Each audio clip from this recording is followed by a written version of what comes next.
Hello friends and welcome back for another Miss Ink Stamps video. This is Cassie. Today we're going to be playing with the brand new Pretty Birds stamp set, and I have those all ready to go. We're also going to be bringing in a couple of stencils. This is the Ins and Outs Quatrefoil stencil, and then I bring in another one, but let's go ahead and get our panel ready. Our panel measures 4 1/4 by 5.5 inches, and what I like about these stencils is that there are some embossed edges so you can very easily center everything up.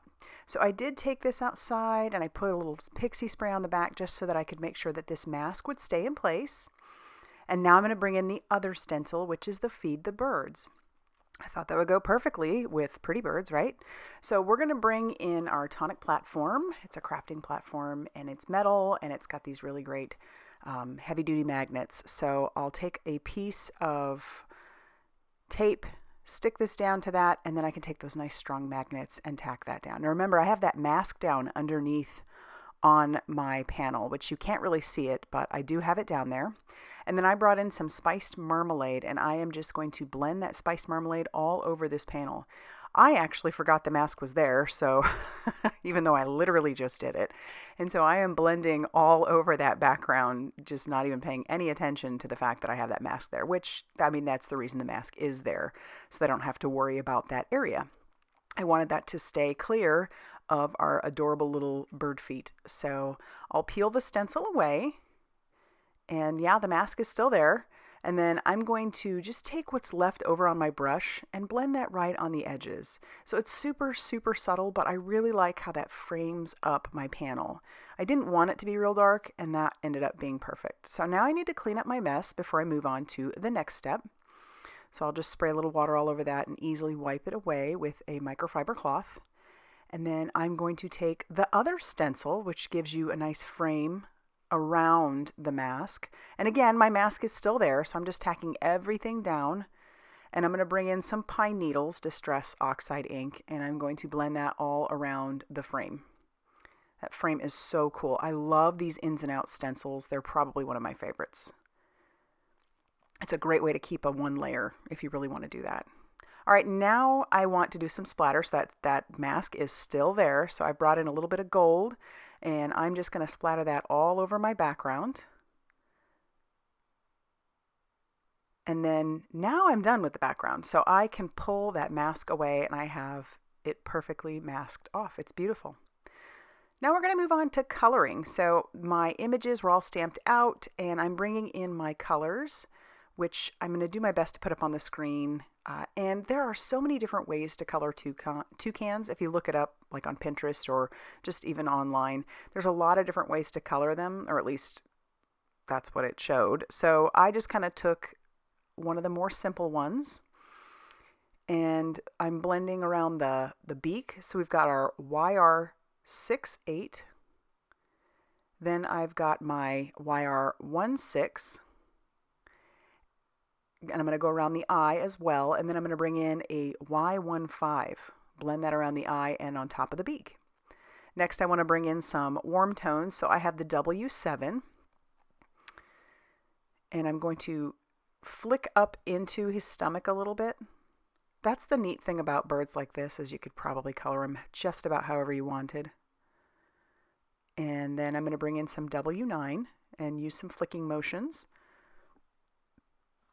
I will come back in and blend that just a tiny bit, but I also want to bring in the W1 where I flicked on his tummy and blend that in a little bit more so it looks almost seamless. Then I'll bring back in that W7, and then we're going to go back over and do this little bird. Once again, flicking into his stomach. This Pretty Bird stamp set has so many great birds in it and lots of foliage, so you have a lot of great options to build up a nice scene. You could combine it with other sets. It's great. So we're just going through the same process we did with our previous bird, but just doing it on this little guy, and then we'll blend through again. I wanted the foliage to be fairly simple, so for our branch, I've got some E35. And then I'm going to come in with some E99, I think. I'll put that up on the screen. And I'm just going to put that more on the bottom part of the branch. And then I'll come back in and blend that out with our E35 in a couple areas.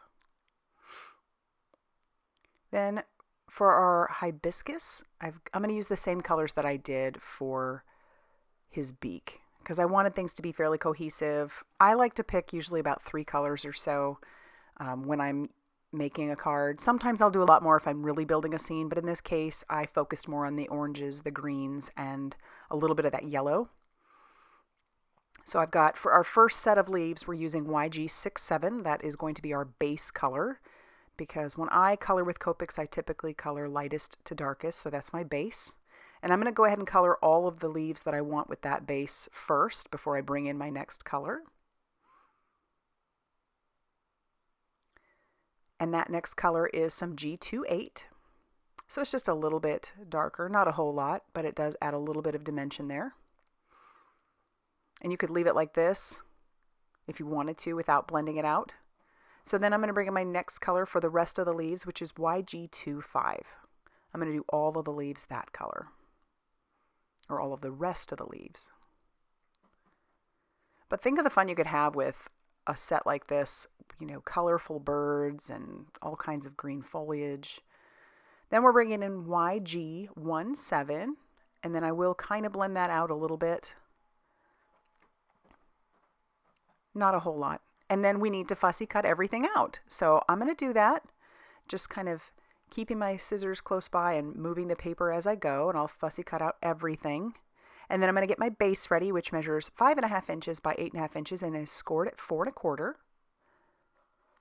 And then I'm going to start adhering everything down to my panel. So I've got my sentiment all ready, just a little toucan of my appreciation. And then I'm going to stick down my leaves and branch, which you could pop that up with foam tape if you really wanted to. That would be fun too.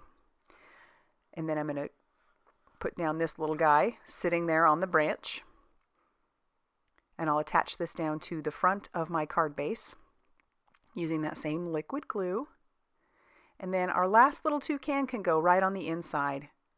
I could have stamped a few more of these and maybe even added some foliage in there if I wanted, but we're going to leave it just like that. And I love how that turned out. So there is our card for today. I hope it inspired you to want to go get inky. If you enjoyed this video, please hit that like button and consider subscribing if you haven't already done so. Big thanks for all the support that you guys give me. I always appreciate you. I hope you have a great day, and I'll see you soon in another video. Bye, everybody.